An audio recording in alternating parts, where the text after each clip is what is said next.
Ассалаумалейкум туғандар, қандайсыздар? Назарыңыздарда қайырдан эле базар жоқ каналы. Бүгін 14 июль 2023 жыл. Мен Бишкек шаарынын батыш тарабы Новопавловка Алтын Ордо конушуна сіздерге бир сатылуучу үй көргөзмөкчүмүн. Биринчи болуп баруу жолун түшүндүрөйүн.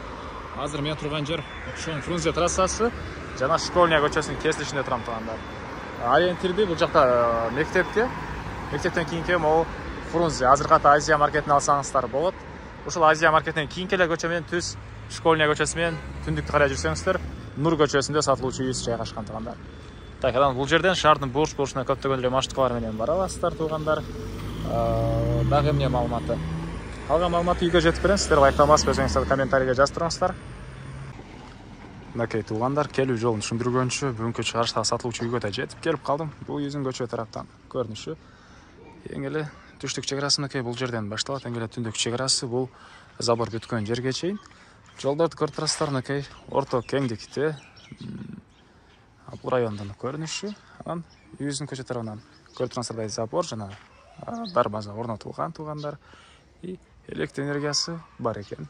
Природный газдын трубалары орнотулуптур. Жакын аралыкта киргизишет экен туғандар, мынакей уже трубаларды орнотуп кетишкен.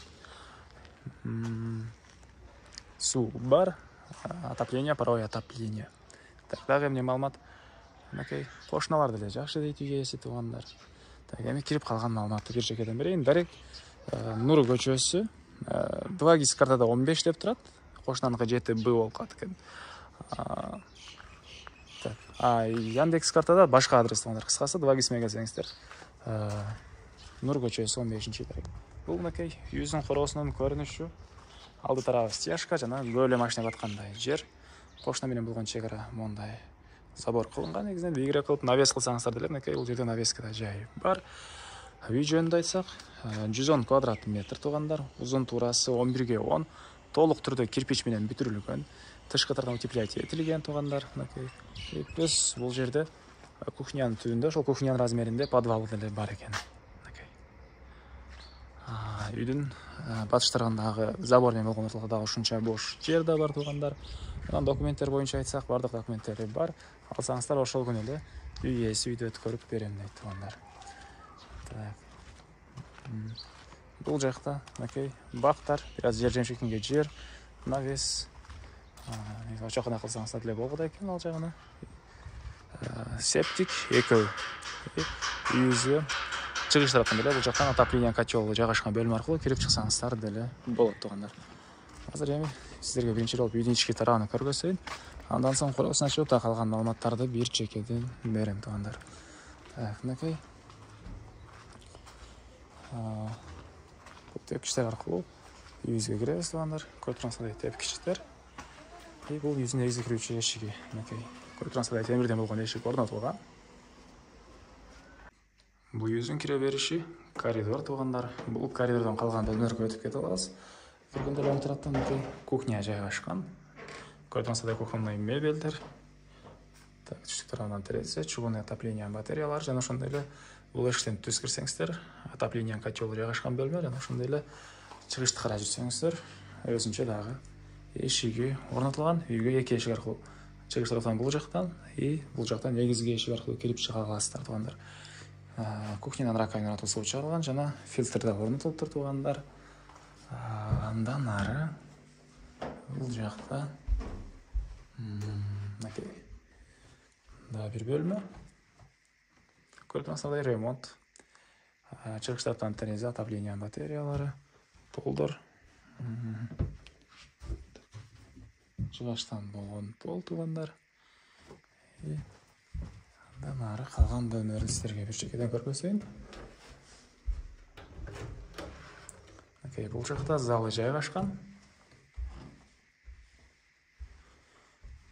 Көрүп турасыздар, ремонт туғандар.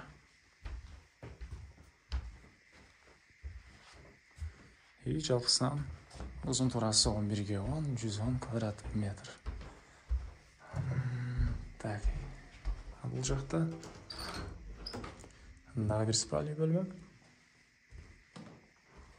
Холл окшойт, мен адашып кеттим го. Дагы бир мына ушундай бөлмө туғандар, калсаңыздар спальня, калсаңыздар башка бөлмө катары колдонсоңуздар болот. Батыш тарабынан чоң терезе, отопление батареялары, полдору жыгаш жана ушул жерден отуруп карап жүрсөк, бул жакта дагы бир спальный бөлмө жайгашкан. Мынакей.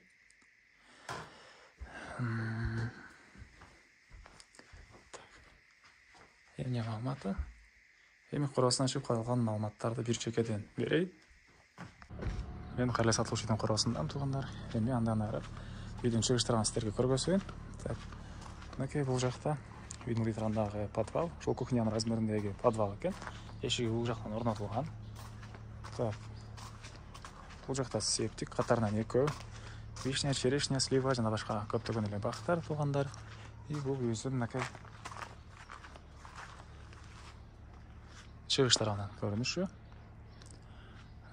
Так, эмне маалыматы? Отоплениянын котелу жана душевая кабина бул бөлмөдө орнотулган, туугандар. Мынакей аракайын орнотулуп суу чыгарылат, суу аристон менен жылыйт. Так. Газ уже трубалар келди, жакын калкта үйгө киргизилсе, газы котел деле койсоңуздар болгудай. Так, бул жакта навес. Түйдөн ошокуна каласыздар, эмне кылсаңыздар да, мынакей ушундай навес курулган. Жана бул жакта үйдүн тышкы тарабындагы ажаткана, көмүр канасы.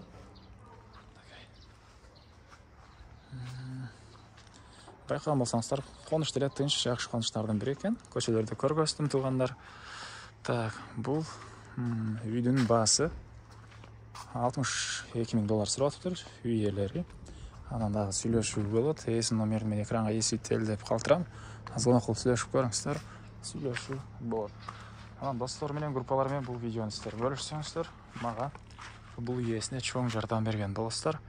Анда эмес менен коштошом, туугандар. Кийинки чыгышка чейин саламатта калыңыздар.